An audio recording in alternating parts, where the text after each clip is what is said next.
Kita bersyukur di tengah-tengah kondisi COVID-19 dengan korban yang begitu banyak berjatuhan. Namun kita tetap percaya Tuhan punya rencana yang indah. Dan Tuhan tidak pernah meninggalkan anak-anaknya apapun yang terjadi, karena itulah janji Tuhan bahwa Allah turut bekerja dalam segala sesuatu untuk mendatangkan kebaikan bagi setiap orang yang mengasihi Dia. Kita bersyukur bahwa kita diberi anugerah iman. Dan semua boleh terjadi, apapun boleh terjadi. Tapi iman kita yang Tuhan anugerahkan kepada kita tidak akan digoyahkan dengan segala keadaan.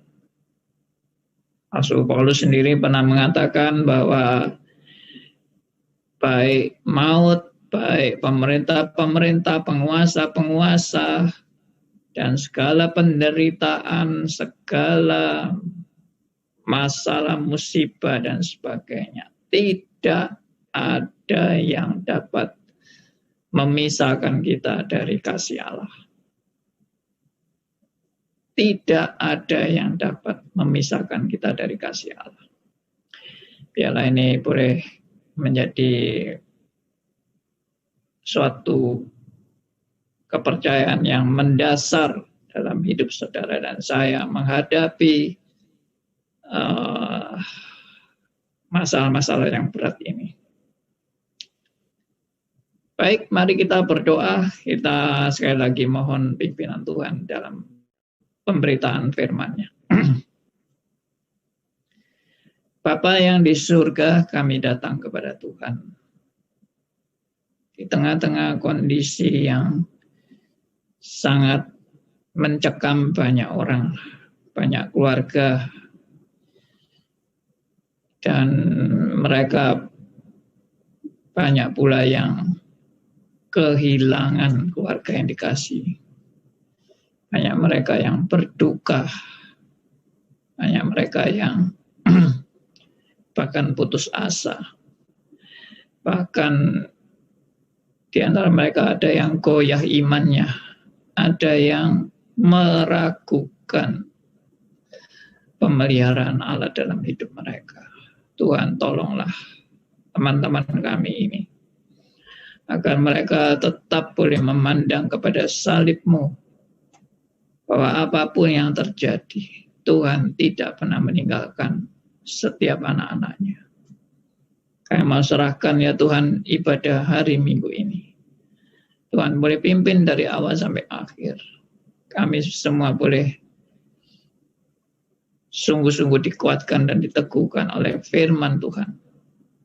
Kami berdoa hanya dalam satu nama, yaitu nama Tuhan kami Yesus Kristus, Tuhan dan Juru Selamat kami yang hidup sampai selamanya. Amin. Saudara, kita akan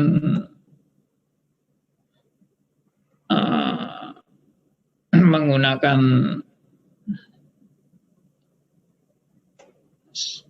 share screen ya. Kita akan menggunakan share screen. Seperti biasa, saya menggunakan share screen ini.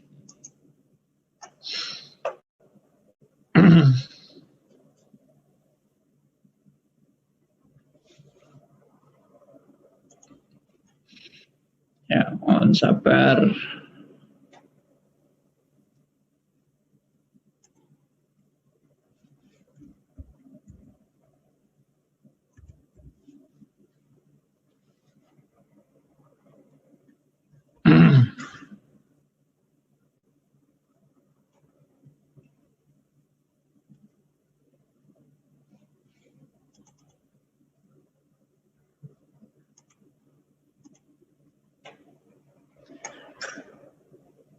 Judul khotbah saya hari ini adalah Finishing Well. Ya, tentunya ini berkaitan juga dengan kondisi kita akhir-akhir ini. Finishing well. Ya, saudara punya kesan apa terhadap kata ini? Finishing well. Diakhiri dengan baik. Ya, atau mengakhiri dengan baik. Ya, saudara, kalau mendengar kata-kata ini, mengakhiri dengan baik, kesannya bagaimana? Kesannya ya berarti kita akan mati gitu kan. Dan mati dengan baik. Nah, bagaimana saudara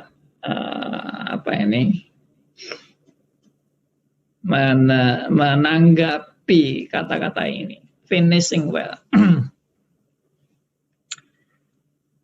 Ya, pasti banyak pandangan macam-macam, dan termasuk beberapa rekan saya yang kita sama-sama dulu pelayanan waktu mahasiswa juga seringkali mengangkat topik ini, finishing well. Tapi mari kita renungkan baik-baik. Bagaimana finishing well ini menurut Alkitab? Ya. Ya, saya mengajak saudara membaca dari 2 Timotius 4 ayat 6 sampai 8. Sudah tercantum di layar ini. Saudara mau buka sendiri silakan. 2 Timotius 4 ayat 6 sampai 8. Saya akan bacakan untuk Anda. Mengenai diriku, darahku sudah mulai dicurahkan sebagai persembahan, dan saat kematianku sudah dekat. Aku telah mengakhiri pertandingan yang baik.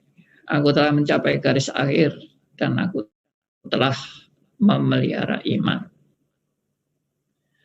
Sekarang telah tersedia bagiku mahkota kebenaran yang akan dikaruniakan kepadaku oleh Tuhan, Hakim yang adil pada harinya.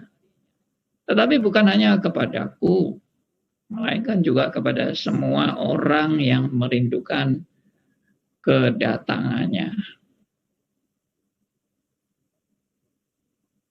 Ya, perhatikan kesan dari ayat ini. Rasul Paulus sudah sadar dia hampir mati. Kemungkinan besar kematian Rasul Paulus adalah karena mendapat hukuman mati. Dan dia dihukum mati bukan karena dia adalah teroris atau narkoba, tapi dia adalah orang yang memberitakan Injil kebenaran. Dia siap menghadapi kematian ini, dan dia mengatakan saat kematianku sudah dekat. Biasanya normalnya manusia itu nggak mau mati kan? Benar nggak? Saudara dan saya mau mati nggak? Kita selalu, kalau ada rekan kita sakit atau saudara kita sakit, kita doakan agar sembuh. Dan sama sekali tidak mau kita punya kesan itu mempersiapkan kematian. Nggak mau. Kita maunya dia harus sembuh kalau dia kena sakit atau musibah atau kecelakaan atau apa. Dia supaya sembuh. Bukan dia supaya siap mati. Ya, memang kadang ada orang yang punya kesan mempersiapkan orang mati itu kan sama dengan kurang ajar, Pak. Mestinya kan kita itu mengharapkan dia sembuh, bukan mengharapkan dia mati. Oke, itu benar. Kita boleh punya pengharapan orang untuk sembuh. Tapi apakah doa orang Kristen hanya untuk sembuh aja? Lalu tidak persiapan untuk mati. Atau kita anggap mati itu sial, mati itu fatal, mati itu terkutuk, mati itu adalah hal yang amat sangat negatif yang harus dijauhkan dari orang Kristen. Atau mati itu adalah anugerah. Nah, ini saya beberapa kali pernah membahas mengenai kematian. Jadi seringkali orang Kristen itu secara tradisi menganggap kematian itu sial. Sial, sial, sial. Harus dijauhkan dari kehidupan kita. Bukan sebaliknya menjadi ekstrim kematian itu adalah hal yang ya Alkitab kan bilang menguntungkan. Jadi mari kita cari mati terus. Iya, bukan begitu, itu juga konyol. Paulus sebetulnya sudah memberikan keseimbangan bahwa mati dan hidup itu dua-dua adalah anugerah Tuhan. Kalau aku harus hidup, hidup bagi Kristus. Kalau aku harus mati, mati adalah keuntungan. Jadi ada keseimbangan. Jadi doa untuk persiapan mati itu bukan haram. Salah itu. Kalau mengatakan bahwa doa untuk persiapan mati adalah haram. Doa persiapan mati itu adalah bagian daripada hidup orang percaya. Emang aneh dan ganjil karena jarang orang membahas ini kan. Jarang orang mau berdoa untuk mempersiapkan kematian. Mungkin kalau sudah koma sampai 3 tahun, nah itu baru didoakan untuk persiapan kematian. Ya, ini kok nggak mati-mati, ini sudah koma 3 tahun nggak mati-mati. Ya sudah kita doakan supaya cepat mati aja. Ya, karena juga menyusahkan yang hidup kan, 3 tahun nggak mati-mati, koma terus, nggak memberi reaksi apa-apa. Ya, tapi seharusnya justru waktu kita masih hidup dan waktu kita masih sadar, persiapan untuk kematian itu sangat penting. Bukan memang mendoakan supaya cepat mati, enggak. Tapi setiap orang percaya itu perlu persiapan untuk mati. Jangan Anda justru tidak mempersiapkan orang untuk mati. Jadi misalnya, enggak mungkin mati, pasti sembuh. Hanya mengharapkan sembuh, tapi tambah parah, tetap mengharapkan sembuh, tambah parah, sampai detik terakhir masih mengharapkan sembuh, hanya mati. Mati dengan tidak siap mati. Karena masih mengharapkan sembuh, terus sampai detik kematian pun masih mengharapkan sembuh dan tidak dipersiapkan mati dengan baik. Oke, ini menjadi perenungan bagi saudara dan saya. Dan Rasul Paulus mengatakan bahwa saat kematianku sudah dekat. Dia tidak ragu-ragu menghadapi kematian. Bahkan dia mengatakan, aku telah mengakhiri pertandingan yang baik. Aku telah mencapai garis akhir dan aku telah memelihara iman. Lalu ada orang yang menanggapi, ya ini Pak yang kita belum, aku belum pertandingan dengan baik, aku belum mengakhiri pertandingan dengan baik, aku belum mencapai garis akhir, dan aku belum memelihara iman, jadi aku nggak siap mati Pak. Kapan sih kita ini mau siap mati? Saya yakin selama konsep kita nggak benar tentang kematian, kita selalu nggak kepingin mati. Maksudnya kita selalu maunya hidup terus dan tidak akan siap mati. Mungkin siap mati kalau sudah tua banget, nget, ya toh, umurnya sudah 100 lebih mungkin, sudah nggak bisa apa-apa, sudah nggak bisa makan sendiri, nggak bisa, jalan nggak bisa, mikir yang benar juga nggak bisa, ya hidup normal juga nggak bisa, sudah pokoknya hidupnya udah benar-benar seperti mayat hidup. Aduh, biarlah cepat mati gitu. Tapi secara normal sih kita ini yang mau mati ya, betul kan? Dan Paulus juga meyakini sekali bahwa kematiannya bukan kematian yang terkutuk, bukan kematian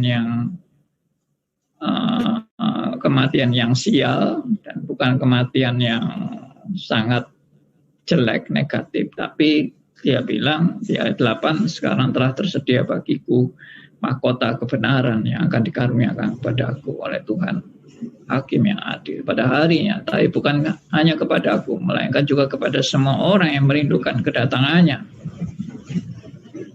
Ya, dalam hal ini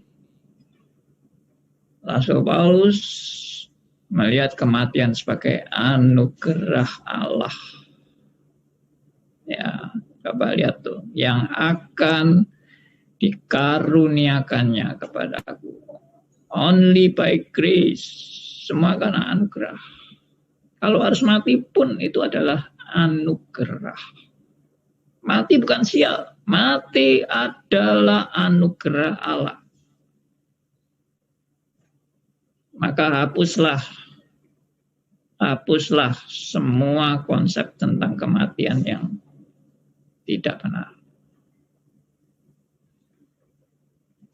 Ya, nah, saya harap khotbah saya ini boleh menguatkan banyak rekan dan boleh direkam dan boleh disebarkan kepada teman-teman yang menghadapi masalah hidup, ya, menghadapi tantangan, kesulitan, sakit penyakit, dan segala macam. Saya tidak mengajari Anda untuk bunuh diri. Itu juga tidak benar. Karena kita berkata, hidup adalah Kristus. Kalau aku harus hidup, aku tidak boleh bunuh diri. Karena hidupku itu bagi Kristus. Kalau aku harus mati, itu keuntungan. Karena mati dan hidup itu semua yang menentukan adalah waktunya Tuhan. Semua ada waktunya Tuhan. Oke. Piala ini menguatkan dan meneguhkan. Berikutnya. Ada ayat di Matius 25 ayat 23 dan ayat 34. Saya akan bacakan. Maka kata tuannya itu kepadanya, baik sekali perbuatanmu itu, hai hambaku yang baik dan setia.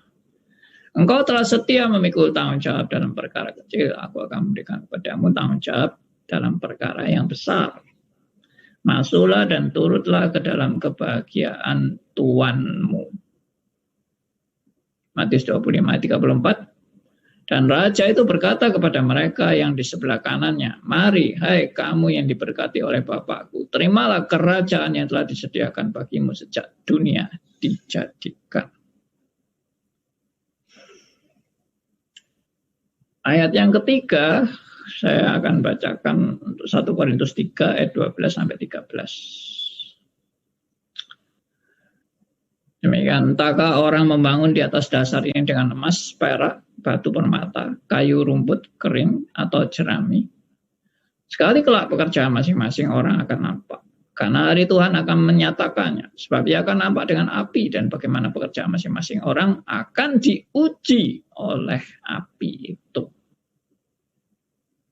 Ayat berikutnya, 1 Korintus 9 ayat 26 ayat 27. Kalau mau dibaca lengkap, ayat 23 ayat 25. Tapi saya akan bacakan ayat 26 ayat 27 saja. Sebab itu aku tidak berlari tanpa tujuan, dan aku bukan petinju yang sembarangan saja memukul. Tapi aku melatih tubuhku dan menguasainya seluruhnya supaya sesudah memberitakan Injil kepada orang lain, jangan aku sendiri ditolak. Dari ayat-ayat ini, saudara, kita bisa punya kesannya bahwa hidup itu harus diakhiri dengan baik. Finishing well. Paulus telah mengakhiri hidupnya dengan baik. Di Matius 25 ayat 23 dan 34 juga menunjukkan suatu perbuatan yang diterima oleh Allah sebagai perbuatan yang baik. Katakan, hai hambaku yang baik dan setia. Engkau telah setia memikul tanggung jawab dalam perkara kecil dan seterusnya. Dan 1 Korintus 3, 12 dan 13, orang itu harus membangun dengan kualitas. Ya, membangun dengan kualitas. Mengerjakan pekerjaan Tuhan dengan berkualitas. Karena akan diuji dengan api. Ya, 1 Korintus 9 ayat 20 ayat 27, Rasul Paulus mengatakan, aku sendiri bukan petinju yang sembarangan memukul. Ya, aku bukan pelari tanpa tujuan. Aku melatih tubuhku dan menguasai seluruhnya. Supaya sudah memberitakan Injil kepada orang lain, jangan aku sendiri ditolak. Sangat kuat terkesan bahwa bagaimana menyelesaikan akhirnya itu dengan baik. Nah, bagaimana kita meresponi kesan seperti ini? Karena kesan ini sangat kuat. Sampai ada teologi yang mengatakan bahwa segala sesuatu itu ditentukan pada akhirnya. Jadi kalau Anda setia, tapi pada akhir hidup Anda kecewa sama Tuhan dan Anda meninggalkan Tuhan, maka Anda akan tidak finishing well. Dan Anda akan gagal dan Anda akan ditolak oleh Allah. Karena tidak finishing well. Nah, ini beberapa poin saya catat di sini sebagai respon pada umumnya. Ya, semua ayat di atas terkesan bahwa kita harus berjuang agar kita semua bisa mengakhiri pertandingan dengan baik. Ya, terkesan seperti itu kan.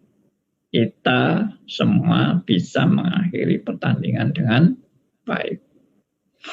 Bila tidak, kita akan gagal dan bahkan bisa ditolak Tuhan. Nanti kan, kita akan gagal dan bisa ditolak Tuhan.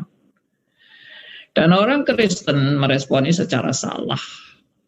Seringkali orang Kristen meresponi secara salah. Yaitu punya konsep bahwa kita harus sempurna di hadapan Allah. Supaya kelak kita dapat diterima oleh Tuhan Yesus. Ya, saya sudah sebut ini sebagai suatu kesalahan. Ya, tapi banyak orang menganggap ini bukan kesalahan, ini suatu kebenaran bahwa kita memang harus sempurna di hadapan Allah supaya kita dapat diterima oleh Tuhan Yesus. Nah, saya memberikan pertanyaan, apakah benar konsep ini? Saya langsung tanggapi ya. Jelas ini konsep yang salah. Maaf, saya langsung to the point ini. Ini konsep yang salah, bahkan menyesatkan. Bahkan saya sebut di sini, ini bukan ajaran iman Kristen. Mohon maaf, bagi yang berkeyakinan seperti tadi. Ini bukan ajaran iman Kristen. Saya dulu juga punya pemahaman seperti ini, saudara. Saya dulu juga nggak mengerti teologi yang benar. Makanya belajar teologi itu penting. Karena Anda kalau tidak mengenal teologi yang benar, Anda juga tidak mengenal bagaimana pengajaran iman Kristen yang sesuai dengan Alkitab. Ya. Jadi kalau begitu bagaimana? Ini bukan ajaran iman Kristen. Iman Kristen menegaskan bahwa kita bisa diterima Allah bukan karena perbuatan baik kita, tapi semata-mata karena anugerah Allah. Nah, ini suatu presupposisi yang penting untuk saudara dan saya pegang dalam kehidupan. Ya, ini iman Kristen yang diajarkan dalam pengajaran teologi reform. Ya maaf, saya harus menegaskan ini. Saya sedang membahas di YouTube dan di Radio RMC tentang Arminianism vs Calvinism. Saya nggak tahu apakah saudara mengikuti siaran saya ini yang berkelanjutan dan sudah sesi yang ke-15 atau berapa saya lupa. Ya, dan menegaskan sebenarnya saya tidak mau menyebabkan orang Kristen terpecah belah, tidak. Saya justru rindu bersatu. Dan saya bukan mau menghakimi orang Arminian, tidak.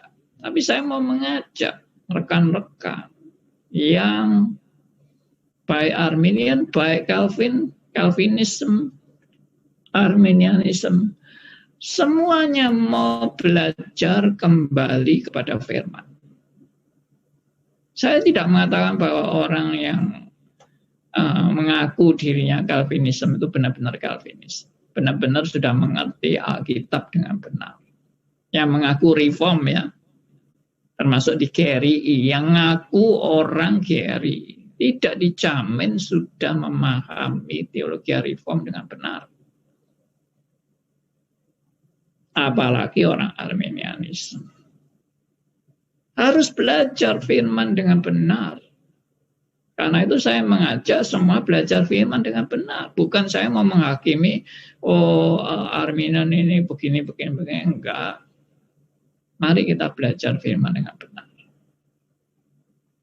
Ya, oke, kembali ke sini. Iman Kristen menegaskan bahwa kita bisa diterima Allah bukan karena perbuatan baik kita, tapi semata-mata karena anugerah Allah. Ya, ini sudah amat sangat mendasar ini pemahaman seperti ini. Saya yakin semua teman-teman sudah banyak yang memahami kebenaran ini. Kalau begitu bagaimana dengan ayat-ayat di atas? Maksudnya ayat-ayat yang sebelumnya ini saya sharekan tentang yang tadi berkesan bahwa finishing well itu dan perbuatan kita itu sangat menentukan di akhirnya. Perbuatan kita sangat menentukan di akhirnya. Bagaimana dengan ayat-ayat? Nah, saya tidak sempat membahas ayat-ayat itu, saudara, karena waktu yang amat sangat terbatas dan ini juga bukan PA, ini bukan juga acara seperti saya seperti di radio obrolan santai dan Q&A yang membahas secara berkelanjutan. Saudara kalau mau lihat silahkan, bisa lihat di YouTube di channel Stris Ngagel dan masuk ke playlist ya, playlist, dan di playlist itu saudara melihat tema-tema dan antara lain Arminianism vs Calvinism. Saudara bisa lihat itu dari seri pertama sampai selanjutnya ya. Kurang lebih sampai sudah 15 session saya membahas ini. Iya, saya lanjut. Jadi bagaimana merespon ini? Saya akan memberikan ayat-ayat atau presupposisi kepada Anda untuk mengerti ayat-ayat tersebut. Jadi presupposisi ini yang harus kita pegang dulu sebagai basic, sebagai fondasi orang percaya. Ya, ayat-ayat ini bukan ayat-ayat yang baru dan bukan ayat-ayat yang saudara tidak pernah baca. Saya yakin saudara pernah baca, saudara juga pernah mempelajari, tapi biarlah kita refresh dengan ayat-ayat firman Tuhan yang akan saya sharekan ini. Ya. Nah, ini peringatan ini. Ayat itu harus dilihat dalam perspektif atau presupposisi atau peranggapan atau sudut pandang yang benar. Kalau Anda tidak melihat dari sudut pandang yang benar atau perspektif yang benar atau presupposisi yang benar, Anda pasti terkesan seperti tadi.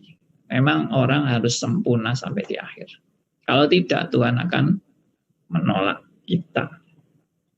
Tapi mari kita lihat perspektif yang bagaimana yang seharusnya kita belajar dari Alkitab. Antara lain seperti yang statement saya yang kedua di sini. Iman Kristen menegaskan bahwa kita bisa diterima Allah bukan karena perbuatan baik kita, tetapi semata-mata karena anugerah Allah. Jadi saudara dan saya itu diterima Allah itu bukan karena kita berbuat baik. Ini prinsip Alkitab. Tapi kok ada kesan seperti itu ayat-ayat tadi? Nah, nanti akan saya jelaskan. Ya, yang pasti ayat firman Tuhan itu dengan ayat firman Tuhan yang lain tidak akan saling bertentangan.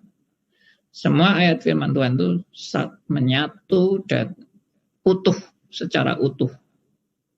Ya, mari kita lanjutkan. Jadi kita harus melihat dari Titus 3 ayat 5, Efesus 2 ayat 8-9, 1 Korintus 15 ayat 10, Filipi 2 ayat 12-13. Ya, semoga cukup waktu untuk saya membahas ini. Ya, saya langsung aja mulai. Kita diterima Allah bukan karena kebaikan kita, tapi karena karya Kristus di kayu salib yang sudah tuntas membayar hutang dosa kita. Ini presupposisi yang berikutnya. Saya ulangi. Kita diterima Allah bukan karena kebaikan kita, tetapi karena karya Kristus di kayu salib yang sudah tuntas membayar hutang dosa kita. Berarti bukan karena apa yang saya lakukan, kan? Bukan. Tapi karena Kristus. Jadi kalau tadi finishing well, di mana saya bisa mengakhiri dengan baik. Yang berkarya semua itu bukan saya. Yang berkarya itu sampai saya bisa mengakhiri dengan baik itu adalah Kristus. Karya Kristus yang sudah membayar hutang saya secara lunas. Jadi finishing well itu bagaimana? Seorang rekan teman saya pelayanan di waktu masih mahasiswa dan mengangkat tema ini untuk perjuangan hidup kita. Mari semoga kita bisa finishing well. Saya menanggapi kata-kata semoga bisa finishing well. Saya katakan kita bukan semoga finishing well. Kita sudah pasti ya dan dipersiapkan untuk finishing well. Sudah pasti, bukan semoga. Sudah pastinya kenapa? Karena yang menyelesaikan finishing well itu bukan saya. Yang menyelesaikan finishing well itu adalah Kristus. Puji Tuhan. Ya, puji Tuhan atas anugerahnya. Ya, ayat-ayat yang saya mau ajak saudara membahas adalah ayat-ayat berikut ini. Tetapi sebelumnya saya akan membahas ayat-ayat yang ini dulu. Titus 3 ayat 5. Saya tidak mempersiapkan di layar, tapi mari kita baca sama-sama saja. Titus 3 ayat 5.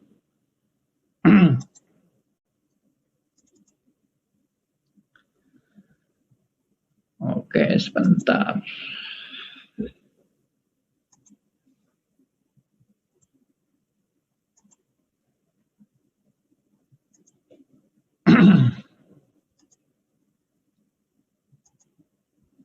Ya.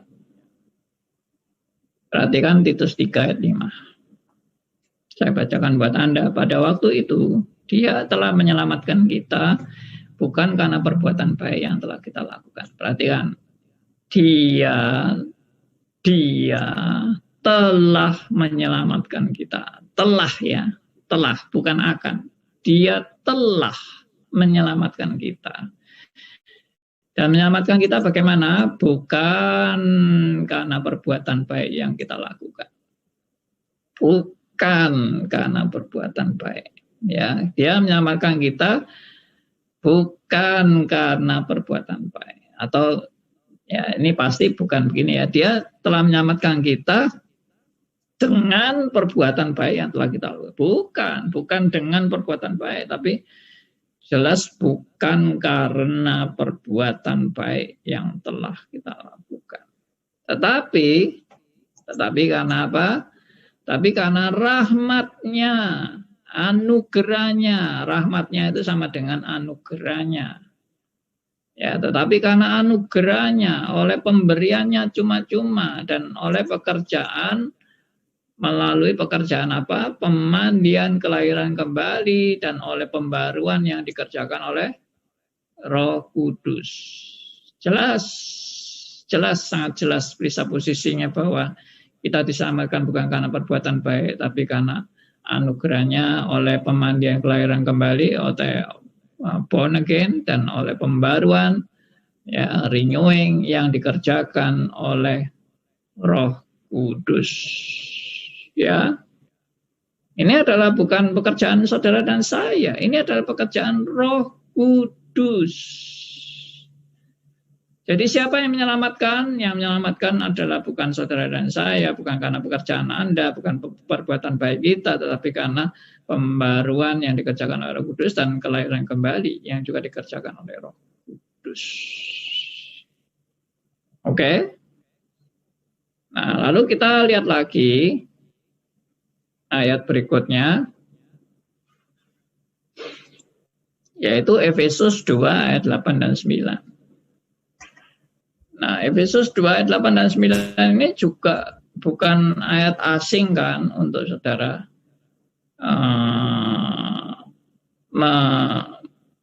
membaca ayat ini.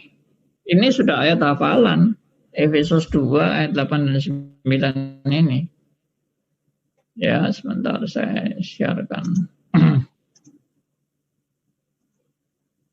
Nah, sebab karena kasih karunia kamu diselamatkan oleh iman. Perhatikan, ini juga menegaskan kita diselamatkan karena apa? Karena kasih karunia. Ya, diselamatkan oleh iman. Oleh iman ini kata yang kurang tepat, tapi terjemahan yang lebih tepat adalah melalui iman. Ya, iman itu apa? Iman itu percaya kepada Tuhan. Ya, percaya juga kepada firman-Nya. Jadi sebab karena kasih karunia kamu diselamatkan melalui iman. Itu bukan, nah ini ditegaskan kembali di ayat ini, ya, itu bukan hasil usahamu. Sekali lagi, itu bukan hasil usahamu, tapi itu adalah kasih karunia, Ya, dan ini ditegaskan kembali lagi di sini, tetapi pemberian Allah. Bukan hasil usahamu, tetapi pemberian Allah. Ya, namanya anugerah itu pemberian gratis, cuma-cuma, nggak usah bayar. Itulah kasih karunia Allah.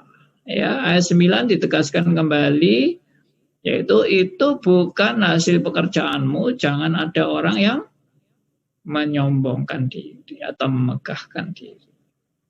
Ya, bukan hasil pekerjaan. Jadi keselamatan itu kita bisa sampai memperoleh keselamatan itu bukan karena perbuatan baik, bukan karena usaha, bukan karena pekerjaan. Jangan ada orang yang memegahkan diri.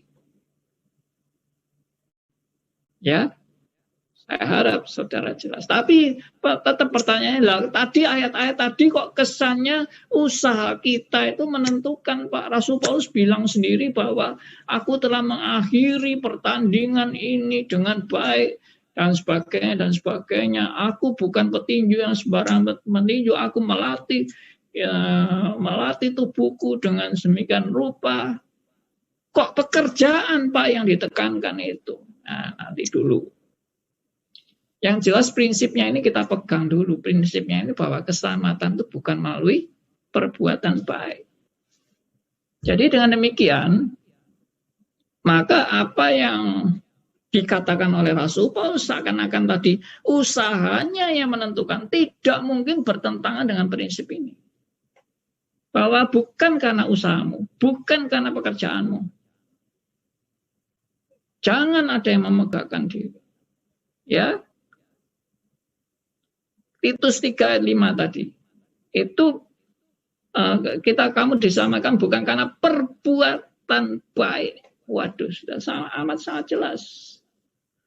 Nah, sekarang bagaimana kesan ayat-ayat itu? Kesan ayat-ayat tadi itu harus dibaca dalam kaitan dengan ayat yang Paulus sendiri tulis. Dan ayat ini harus selalu menjadi perisa posisi dalam setiap kali kita membaca. Seolah-olah ini kok ada kesan usaha dan kerja keras Rasul Paulus yang menentukan dia memperoleh keselamatan. Tidak. Sama sekali tidak. Ya, kita sekarang lihat ayat yang berikut. Yaitu dari 1 Korintus pasal 15 ayat 10. Coba kita baca. Ini ayat juga sudah bolak-balik saya share. Dan ayat yang tidak pernah bosan saya membaca, dan saya harap saudara juga jangan dan tidak boleh bosan membaca ayat ini. Karena ini adalah ayat yang sangat meneguhkan kita dan sebagai basic di dalam kita melihat ayat-ayat lain. Perhatikan di sini 1 Korintus 15 ayat 10, tetapi karena kasih karunia Allah, aku adalah sebagaimana aku ada sekarang. Rasul Paulus benar-benar menyadari bahwa dia ada sebagaimana dia ada sekarang, yaitu setelah dia bertobat. Itu adalah karena apa? Kasih karunia Allah. Itu bukan karena perbuatan dia, bukan karena usaha dia, tapi karena kasih karunia Allah. Kalau kita lihat juga pertobatan Rasul Paulus, jelas itu kasih karunia Allah. Tapi bukan hanya pertobatan, selanjutnya pun juga kasih karunia Allah. Selama Rasul Paulus hidup, itu adalah kasih karunia Allah. Nah, perhatikan. Dan dilanjutkan, dan kasih karunia Allah yang dianugerahkannya kepadaku itu tidak sia-sia. Tidak sia-sia. Ya, Tuhan memberikan kasih karunia bukan untuk disia-siakan tentunya. Tetapi sebaliknya, ya dikatakan di sini, sebaliknya aku telah bekerja keras lebih daripada mereka semua. Artinya kasih karunia yang dari Allah itu yang dianugerahkan secara gratis itu kepada Rasul Paulus tidak membuat Paulus itu jadi malas, jadi enak-enak hidupnya, santai-santai aja, enggak. Paulus mengatakan dengan jelas di sini, aku telah bekerja lebih keras daripada mereka semua. Kenapa begitu? Karena kasih karunia Allah itulah yang mendorong Rasul Paulus untuk bekerja lebih keras. Bekerja lagi. Bukan berarti Rasul Paulus membandingkan dirinya itu lebih hebat dari mereka semua. Enggak. Tapi maksudnya Paulus itu memang mau berjuang lebih. Tidak pernah berhenti dalam hidupnya. Ya. Tapi kita lihat dari perjuangan Rasul Paulus ini, kesimpulannya apa? Kesimpulannya tetapi bukannya aku yang kerja keras itu loh, bukannya aku, melainkan apa? Melainkan kasih karunia Allah yang menyertai aku. Ya, ini sudah beberapa kali kan saya sharing ayat ini. Tapi saya selalu mau tekankan terus. Tidak tahu Anda bosan atau nggak bosan, saya tidak peduli. Tapi ini perhatikan, kasih karunia Allah. Ini pertama. Kedua, kasih karunia. Ya. Yang ketiga, kasih karunia. Ini Rasul Paulus sudah bolak-balik menegaskan kasih karunia Allah. Jadi bukan karena dia hebat, dia luar biasa, dia benar-benar sudah yang melakukan sampai begitu berjasa kepada Tuhan. No, saya bilang itu adalah kasih karunia Allah. Puji Tuhan, saudara. Ya, ayat berikutnya kita lihat dari Filipi 2 ayat 12 sampai 13. Ya. Filipi 2 ayat 12 sampai 13.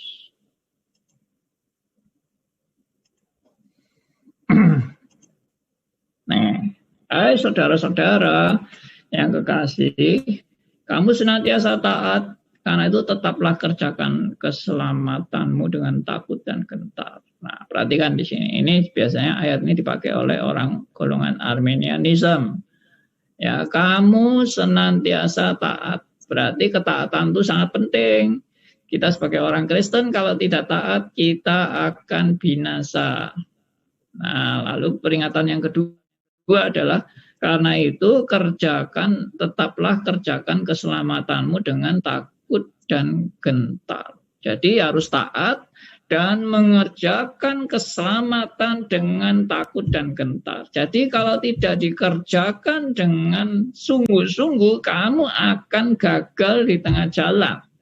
Kamu tidak akan finishing well. Tapi ini ayat ini salah, ditafsirkan salah oleh orang Arminianism. Karena orang Arminianism tidak mau baca ayat 13-nya. Ayat 13 inilah yang sangat menentukan mengerti ayat 12. Ya. Nah, ayat 13 dikatakan apa? Karena Allah lah yang mengerjakan di dalam kamu. Allah yang mengerjakan dalam kamu itu Allah, bukan karena kehebatanmu, bukan karena keluar biasaanmu, bukan karena kamu kerja keras, ya, karena jasamu, karena jerih lelamu. No, itu semua karena Allah yang mengerjakan di dalam kamu. Ya, kurang tegas apa ini? Ya. Jadi saya lengkapkan, Allah mengerjakan di dalam kamu mengerjakan apa? Baik kemauan maupun pekerjaan menurut kerelaannya. Jadi saudara bisa melakukan ayat 12 itu, Rasul Paulus melakukan ayat 12 itu, ya, menekankan ayat 12 itu adalah presupposisinya di ayat 13 bahwa yang mengerjakan semua itu adalah Allah di dalam hidupmu, di dalam kamu. Mengerjakan apa? Kemauan maupun pekerjaan menurut kerelaannya. Ya, menurut anugerahnya, pemberiannya. Ini suatu berita yang wah, sudah luar biasa sekali. Jadi kembali lagi, sebetulnya yang membuat saudara dan saya bisa finishing well itu siapa? Ya, bukan karena kehebatan karya Anda, bukan. Bukan karena Anda mampu. Bukan, tapi karena anugerah Allah. Oke? Saya harap ini benar-benar boleh meneguhkan Anda sebagai orang percaya. Kembali lagi ke bahasa ini. Jadi, bagaimana selanjutnya?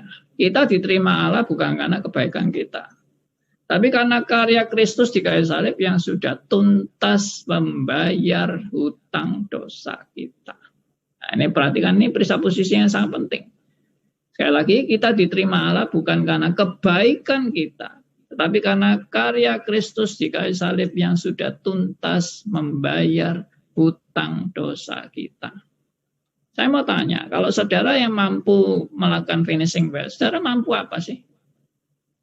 Oh ya Pak, saya sudah setia ibadah, tiap minggu saya beribadah, saya rajin saat teduh, saya rajin mengabarkan Injil, saya rajin ikut PA, saya pokoknya semua kegiatan gereja saya ikuti, ya, saya berdoa di rumah, saya menjaga hubungan pribadi dengan Tuhan, saya, oh banyak sekali saya.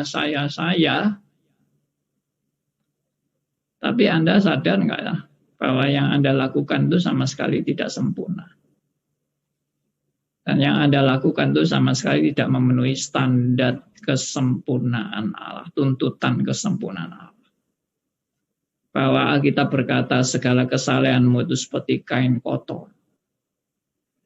Dan Alkitab juga berkata kalau kamu mentaati seluruh hukum Allah tapi mengabaikan satu bagian di dalamnya, kamu sudah bersalah terhadap seluruhnya. Artinya kapan saudara bisa sanggup benar-benar sempurna di hadapan Allah? Saya tidak ngajari saudara untuk tidak perlu berbuat baik dan tidak perlu berbuat berkenan kepada Allah, kita hidup sembarangan saja, toh kita sudah diselamatkan. Tidak, saya tidak mengajarkan itu. Nanti poin ini akan saya juga tegaskan. Jadi dalam hal ini penekanannya adalah kita itu diselamatkan karena karya Kristus yang sudah tuntas membayar hutang dosa kita. Beberapa ayat yang saya mau tekankan di sini, Roma 6 ayat 23, Roma 7 ayat 24 ayat 25, Roma 3 ayat 23 ayat 24. Kita akan baca sama-sama. Pertama Roma 6 ayat 23. Kita sudah sering hafalkan ayat ini, tapi Anda lupa bahwa ayat ini sudah mengandung ini, Kristus yang sudah menuntaskan. Coba Roma 6 ayat 23. Ya. Ayat kalimat awalnya adalah sebab upah dosa ialah maut. Nah, ini kan kita hafalkan, sebab upah dosa ialah maut. Tapi kalimat kelanjutannya, nah, tetapi karunia Allah ialah hidup yang kekal dalam Kristus Yesus Tuhan kita. Perhatikan, upah dosa ialah maut. Tetapi, tidak dikatakan begini, tetapi perbuatan kebaikanmu akan menentukan keselamatanmu pada akhirnya. Tidak kan? Upah dosa ialah maut, tetapi karunia Allah ialah hidup yang kekal dalam Kristus Yesus Tuhan kita. Karunia Allah itu hidup kekal. Hidup kekalnya dalam Kristus Yesus Tuhan kita. Karena Kristus Yesus Tuhan kita ya Allah adalah yang menjadi perantara antara kita dengan Allah, dan yang sudah membayar lunas segala hutang dosa saudara dan saya. Luar biasa kan? Ini menunjukkan apa? Finishing well itu adalah karya Kristus, bukan karya saudara dan saya. Selanjutnya, aku manusia celaka. Siapa yang akan melepaskan aku dari tubuh maut ini? Ya, ini juga kalimat yang dinyatakan oleh Rasul Paulus. Dikatakan apa? Syukur kepada Allah oleh Yesus Kristus Tuhan kita.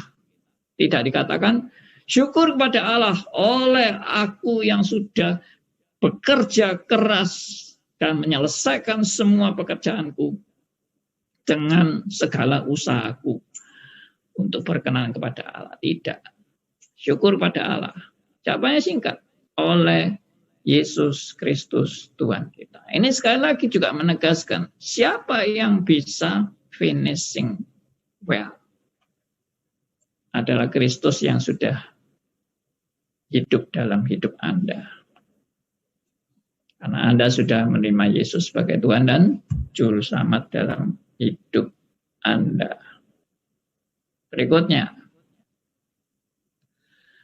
ayat yang ketiga, yaitu karena semua orang telah berbuat dosa dan telah kehilangan kemuliaan Allah. Ini Roma 3 ayat 23 kan. Tapi kita lihat ayat berikutnya.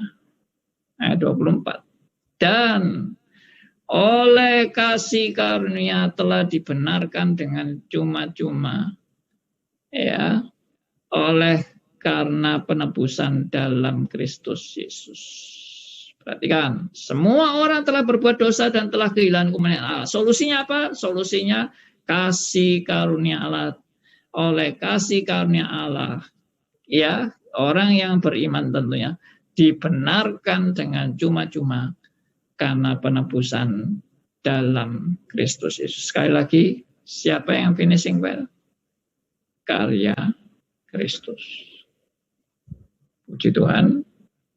Selanjutnya, sudah kesimpulan. Kalau begitu, apakah anak-anak Tuhan tidak perlu berbuat baik?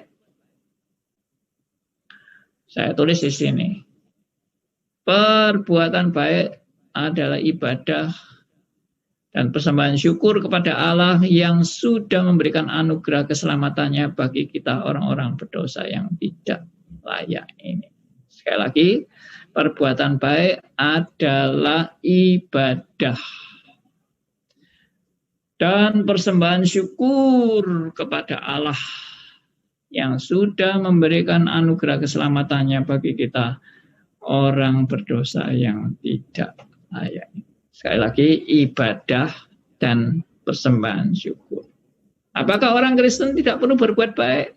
Pasti harus berbuat baik. Dan perbuatan baik itu adalah merupakan ibadah dan persembahan syukur, ucapan syukur kepada Allah yang sudah memberi anugerah keselamatan. Orang yang diberi anugerah keselamatan tidak mungkin tinggal diam, tidak mungkin nganggur-nganggur, tidak mungkin tidak meresponi, karena dia penuh dengan sukacita atas anugerah Tuhan yang luar biasa yang sudah secara gratis diberikan kepadanya.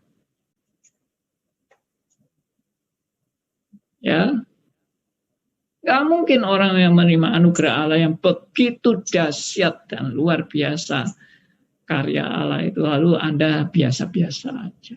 Orang seperti ini justru tidak menunjukkan bahwa dia itu menerima anugerah Allah. Bahwa dia itu menyadari anugerah Allah itu begitu mahalnya yang diberikan kepadanya. Sehingga dia biasa-biasa saja. Tidak mungkin biasa-biasa saja. Akan luar biasa. Maka itu koreksilah diri Anda. Kalau Anda selama ini biasa-biasa saja. Anda itu diberikan anugerah luar biasa. Berikut.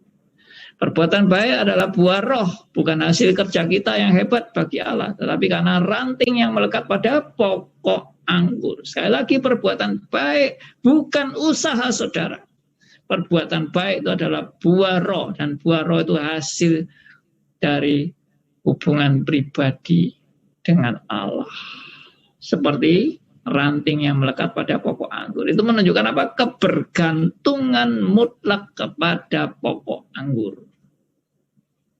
Dan itu sekali lagi apa? Menunjukkan apa? Anugerah Allah. Only by grace. Bukan karena kehebatanmu dan usaha. Selanjutnya, jadi siapa yang mengerjakan finishing well? Ya, saudara sudah bisa jawab. Puji Tuhan. Finishing well itu tidak ditentukan oleh karya Anda. Finishing well itu ditentukan oleh karya Kristus. Kalau ditentukan oleh karya Anda, belum ada kepastian berarti. Anda belum pasti akan bisa finishing well. Tapi kalau di dalam Kristus, oleh karya Kristus, finishing well ini sudah pasti. Terpujilah nama Tuhan, apapun boleh terjadi. Tuhan sudah menyediakan finishing well buat saudara dan saya. Amin. Mari kita berdoa.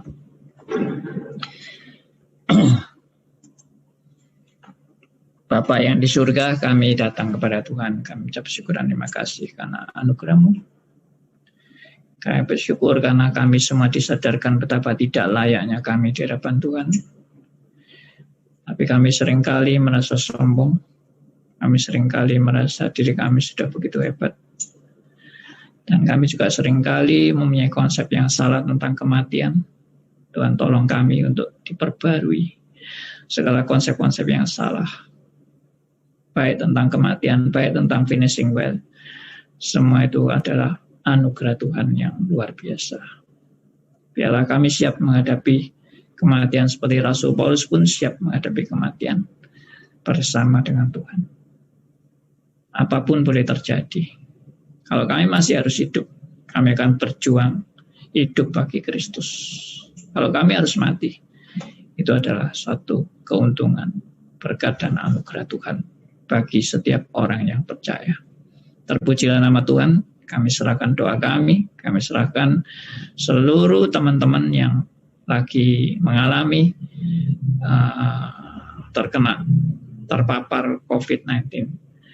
Ataupun juga familinya, keluarganya, dan siapapun atau juga penyakit-penyakit yang lain, atau musibah, atau masalah hidup dan sebagainya. Semuanya boleh mengantar kami untuk tetap belajar bersyukur dalam segala keadaan. Karena Tuhan sudah memberikan yang terbaik dan menyediakan finishing well bagi kami. Terpujilah nama Tuhan dari sekarang sampai selama-lamanya. Dalam nama Tuhan kami Yesus Kristus, Tuhan dan Juru Selamat kami yang hidup, kami berdoa.